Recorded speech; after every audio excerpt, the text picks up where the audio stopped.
இப்போ வந்து நீங்கள் ஒரு லாட்டரி சீட் வாங்குறீங்க, அதில் ஒரு 1 வீக் கழிச்சு உங்களுக்கு ஒரு 1 கோடி ரூபா பரிசு இருக்குன்னு சொல்கிறாங்க. ஸோ நீங்கள் ஃபஸ்ட்டு விஷயமா என்ன பண்ணணும், என்ன பண்ணுவீங்க?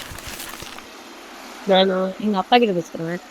இல்லை, நீங்களா என்ன பண்ணணும்? இன்னொருத்தர் கொடுக்கறது வேற, உங்களுக்குன்னு ஒரு திங்ஸ் என்கிட்ட இவ்வளோ பணம் இருந்தால் நான் இந்த விஷயத்தை ஃபஸ்ட்டு பண்ணுவேன் நினச்சிருப்பீங்கல்ல, அது என்ன விஷயமா இருக்கும்?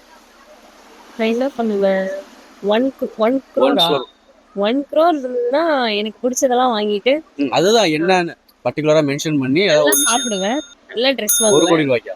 இல்ல சொல்றது கேளுங்க. நல்லா சாப்பிடுவேன், நல்ல ட்ரெஸ், அப்புறம் என் தங்கச்சி தம்பிக்கெல்லாம் செஞ்சுட்டு மீதி யார்கிட்ட கொடுத்துருவேன் இல்லாதவங்க கிட்ட. மொத்தத்தையும். அது போதுமா உங்களுக்கு? நீங்க சாப்பிடுறீங்க, வீடு கட்டிட்டு அப்பா அதுதான் கேக்குறேன். அந்த மாதிரி வீடு கட்டிட்டு இருக்கிற ஒரு சில இதெல்லாம் முடிச்சுட்டு மீதி காசை கொடுத்துருவேன். இருந்ததுன்னா அது எவ்வளவு நாளும் சரி, 1000 ரூபாய்னாலும் சரி, 10,000 சரி, யாருக்குலயும் உங்களுக்கு 1 கோடி ரூபா.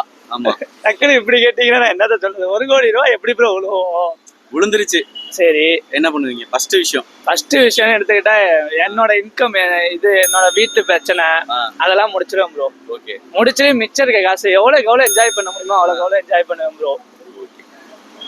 ஒரு நல்ல வீடு கட்டணும். ஓகே, பிஸ்னஸ் நல்ல பிஸ்னஸை ஏதாச்சும் ஸ்டார்ட் பண்ணி. இல்லை ஏதாவது எக்ஸ்பீரியன்ஸ் அந்த மாதிரி ஏதாவது இருக்கா, இல்லை நீங்கள்?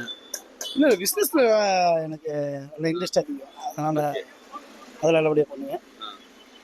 எனக்கு நல்லா ஏழைகளுக்கு தகுந்தாப்புல நல்ல தொழிலாக சின்னதாக வச்சா ஸ்டார்ட் பண்ணுவேன். ரொம்ப கஷ்டப்படுறவங்களுக்காக அவருக்கு ஹெல்ப்பாக இருக்கிற மாதிரி நல்ல இதாக கட்டாயம் ஸ்டார்ட் பண்ணுவேன்.